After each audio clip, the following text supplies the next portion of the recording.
I'm happy to agree with everything you just said, except that is not what Musk is doing. Musk is coming in. Well, that's a different thing. That's a different thing. Well, no. If he's coming to do something completely different than that, and if what they've now, for the first time ever, Trump is about government waste and fraud, which is a whole new theme for him. I hadn't really, occasionally thrown up, but certainly not central to him. Now we have this dude who is clearly, let's put it this way, he's a brilliant man, obviously, in certain respects. But there are different categories of human activity. Yeah. Political activity is very different than mathematics or than engineering or even than capitalism. Now, what they've done is they've taken this person and they've said, we want him to make the government radically more efficient. And we're going to save a bunch of money for you guys.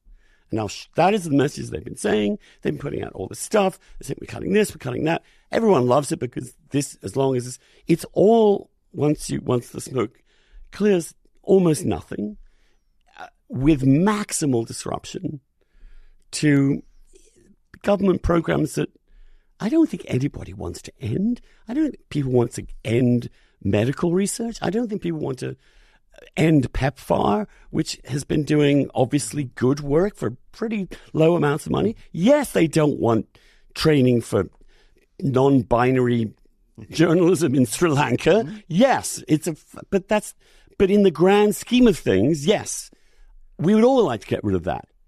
I'm certainly on DEI. However, you add all this up, it's nothing. It's maximal disruption. You're going to have things like, you're going to find that in terms of public health, we've already get our first measles outbreaks. There are going to be other stuff that's happened because we're not doing what we used to do on public health. We're going to have environmental, but you're going to have a whole bunch of scandals, crises coming up because the government is AWOL, because it's been deliberately vandalized by these people. Yeah, well, that's, I would like to distinguish between between what I just said about Musk and what you're talking about, okay. Musk. All I was saying about AI is that Trump now has a lot of Silicon Valley types in his milieu. You remember Peter Thiel was considered a real outlier for backing Trump in 2016. Now you have the absolute entirety of the C-suite of every Silicon Valley company talking to Trump. And they really want Trump's ear. And what Trump is being told is that you need us and we need you. Okay.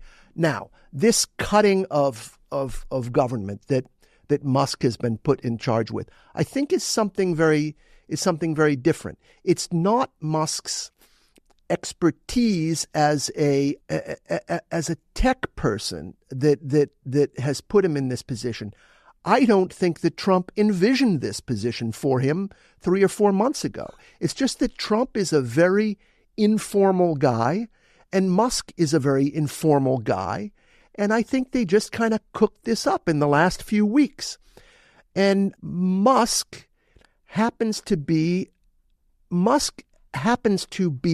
very good at streamlining things. If you read the Walter Isaacson biography of him, it's kind of very interesting. He's always on an assembly line saying, why does this need 4 nuts? It only needs 2, Is a robot faster than a human? He's asking all these questions. He lives on the assembly line.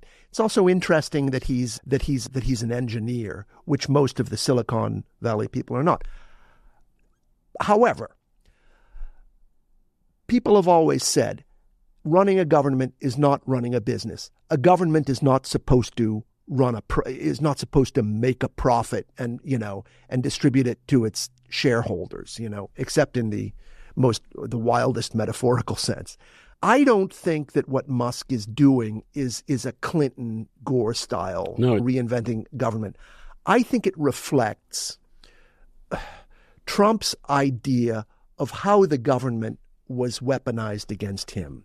He has a conception of the government, which is that it partly does governing things, but a lot of it is a big propaganda machine. And that's why Musk went at USAID first. But not only is it a propaganda machine, Sheen, it has satellites outside of government, things like in NGOs. If you can cut off the money to them, you can actually dry up. This is the swamp. I think that Trump is thinking like in 2017, Trump thought the whole federal government was the swamp. Now I think that Trump thinks he's identified the swamp in the ideology creating parts of the government. And he's not totally wrong.